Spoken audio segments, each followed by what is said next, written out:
All-Filipino Conference where we have just witnessed the F2 Logistics Cargo Movers take a straight set victory against the Signal HD Spikers dito sa ating semifinals. And now we are here with our MVP of the match, Abby Maraño, with 8 attacks and 2 blocks.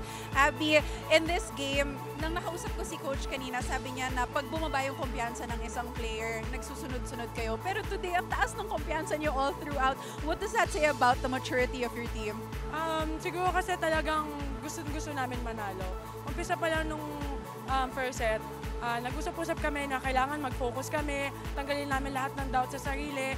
Ito na yung panahon para bawian namin yung kalaban kasi hindi nga kami nanalo first time na nakalaban namin sila. At magtyaga kami. So yun, dire-diretso at saka lagi ko sila nare-remind na mag-enjoy tayo. I-enjoy natin yung purpose kung bakit tayo nandito kasi masaya tayo sa ginagawa natin. So yun, nakita ko naman sa kasama ko.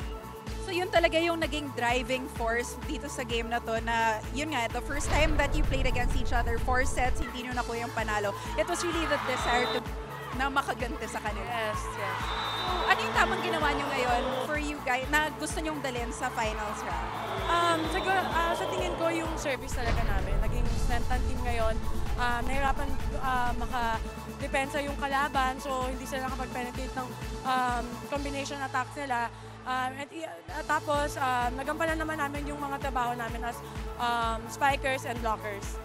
Okay, bilang MVP of the match, is there anyone that you would like to greet? Yes, I want to greet Lasa, hello. Julia, happy birthday. And of course, to Ara and Bang, happy Mansari today sa inyong dalawa. I'd like to say hi to my Mama Belen, na parati nanonood dito, walang sawa. At thank you din kay Robert Bolick for inspiring me a lot. Thank you so much, Abby. Once again, congratulations. We'll see you in the finals round.